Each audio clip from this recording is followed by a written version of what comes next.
بسم اللہ الرحمن الرحیم۔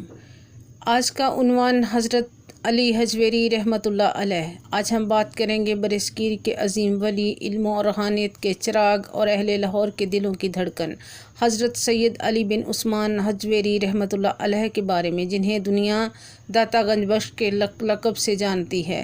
حضرت داتا علی حجویری رحمۃ اللہ علیہ کی ولادت 400 ہجری تقریباً 109 عیسوی میں غزنی کے قریبی علاقے حجویر میں ہوئی۔ آپ حسنی سید تھے اور حضرت امام حسن رضی اللہ عنہ کی اولاد میں سے تھے۔ بچپن ہی سے آپ کی طبیعت نیک سیرت اور نورانی تھی۔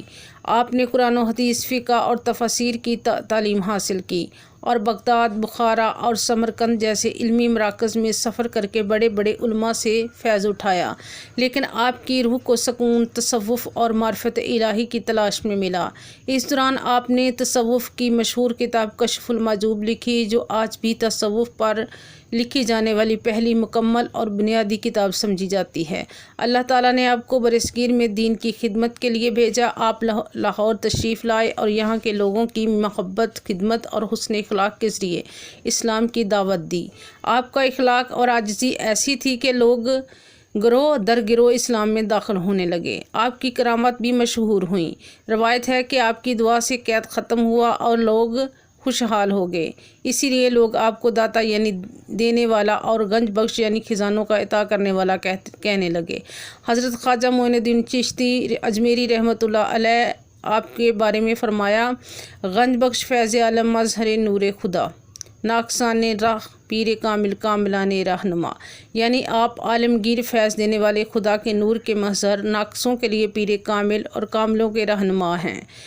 465 ہجری 172 عیسوی میں آپ کا وصال ہوا اور آپ کا مزار لاہور میں بنا، جو آج بھی روحانیت کا مرکز اور اہل لاہور کے لیے پہچان ہے۔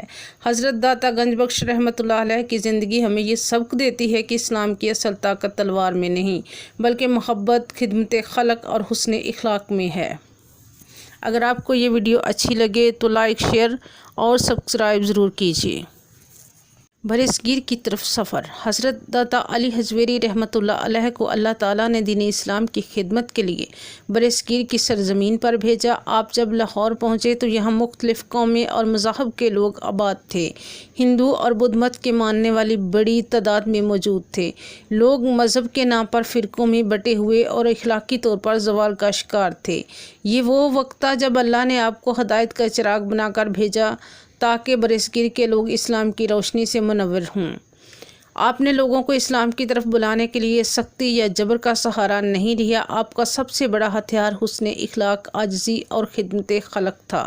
جو بھوکا آتا آپ اسے کھانا کھلاتے، جو پریشان حال آتا آپ اس کی دلجوئی کرتے، جو گمراہ ہوتا آپ اس کو نرمی اور محبت سے سمجھاتے۔ آپ کی اس نرم طبیعت نے غیر مسلموں کو بھی اسلام کی طرف مائل کیا۔ ہزاروں لوگ آپ کے کردار اور آپ کی تعلیمات سے متاثر ہو کر اسلام میں داخل ہوئے۔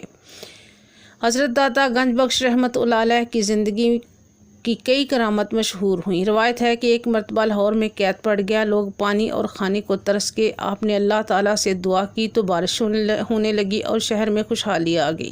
اسی طرح بہت سے لوگ آپ کے دربار پر آ کر اپنی پریشانیاں بیان کرتے اور اللہ کے فضل سے اور آپ کی دعا سے ان کی مشکلات حل ہو جاتی۔ اس وجہ سے لوگ آپ کو داتا یعنی دینے والا اور گنج بخش یعنی خزانوں کا بانٹنے والا کہتے۔ خواجہ معین الدین چشتی کی گواہی۔ حضرت خواجہ معین الدین چشتی اجمیری رحمۃ اللہ علیہ نے جب لاہور آ کر آپ کے مزار کی زیارت کی تو کہا: گنج بخش فیض عالم، مظہر نور خدا، ناقصان راہ پیر کامل، کاملان رہنما۔ یعنی آپ خزانوں کے اللہ کے حکم سے بخشنے والے ہیں، عالمگیر فیض دینے والے ہیں، خدا کے نور کے مظہر ہیں اور بہت سے بھولوں ہوئوں کے لیے پیر کامل ہیں اور بہت سے راہ بھٹکے ہوئوں کے رہنما ہیں۔ یہ گواہی اس بات کا ثبوت ہے کہ آپ کا فیضان کس قدر وسیع اور عظیم ہے۔ وصال۔ حضرت داتا علی حجویری رحمۃ اللہ علیہ نے اپنی زندگی کا بیشتر حصہ لاہور میں گزارا۔ آخرکار 465 ہجری 172 عیسوی میں آپ کا وصال ہوا۔ آپ کا مزار مبارک آج بھی لاہور میں واقع ہے اور دنیا بھر سے لوگ یہاں فیض حاصل کرنے آتے ہیں۔ لاہور کی پہچان ہی آپ کا مزار ہے۔ آج کے لیے پیغام: حضرت داتا گنج بخش رحمۃ اللہ علیہ کی زندگی ہمیں یہ سبق دیتی ہے کہ اسلام کی اصل طاقت محبت، خدمت اور حسن اخلاق میں ہے۔ اگر ہم آج بھی آپ کی تعلیمات پر عمل کریں تو ہماری زندگیاں سنور سکتی ہیں اور معاشرہ امن و سکون کا گہوارہ بن سکتا ہے۔